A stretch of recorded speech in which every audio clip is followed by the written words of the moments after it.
I thank the Ambassador of Tanzania. I now give the floor to the Permanent Representative of the Russian Federation. Ambassador Vassily, you have the floor.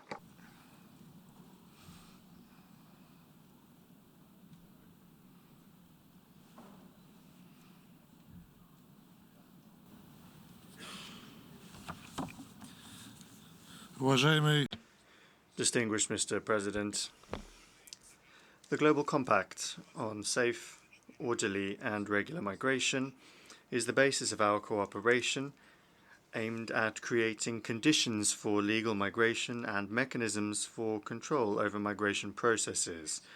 We welcome the holding of the first UN Migration Forum to exchange good practices on implementing the Compact.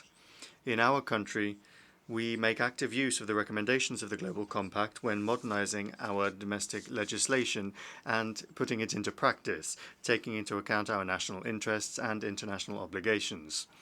A number of principles and objectives in the Global Compact lay at the heart of the Russian concept paper of the state migration policy. We are taking steps to optimize migration processes, to simplify access to channels of legal migration, and to increase the degree of certainty and accessibility for procedures for those who wish to enter the territory of Russia. We are carrying out a program for the voluntary return of our fellow nationals and simplifying citizenship procedures for Russian speakers.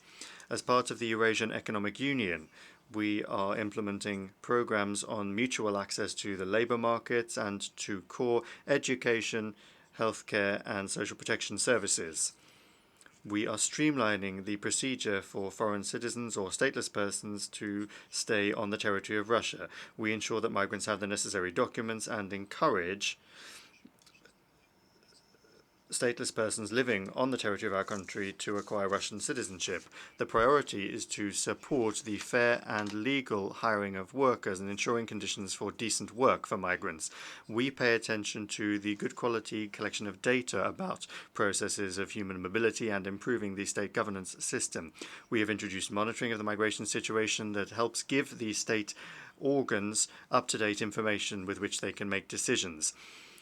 Given the spread of coronavirus, we have provided significant support to migrants that were located on the territory of Russia, including vaccinations since 2021.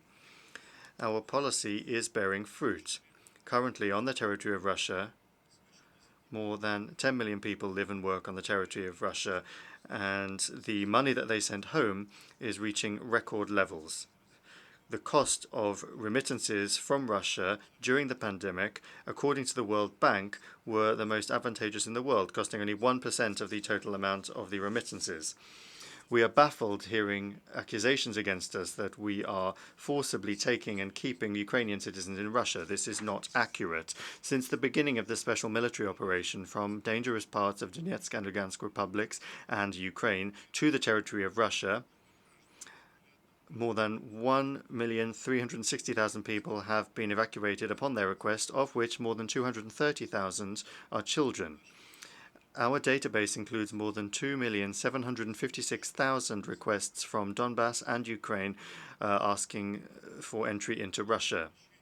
The voluntary nature of movements into Russia can be easily proven, including by talking to the displaced persons themselves. Despite the assurances of our partners from the European Union and the United States, the situation of manifestations of violence, xenophobia, racism and racial discrimination and intolerance in European countries against migrants and persons of African and Asian descent is continuing to deteriorate. European partners are proudly declaring the unprecedented level of solidarity that these countries are showing towards displaced persons from Ukraine.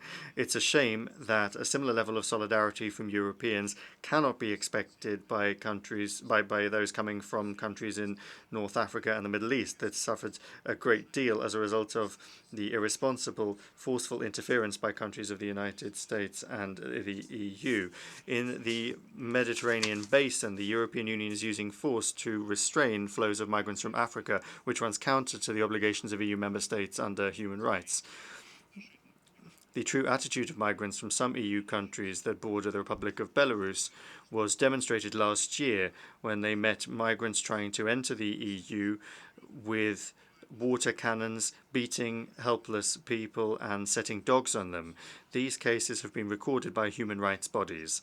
We also believe that international bodies must make sure that Ukrainian women and children that have ended up in Europe do not fall victim to European organized crime groups that have plans for trafficking in human beings.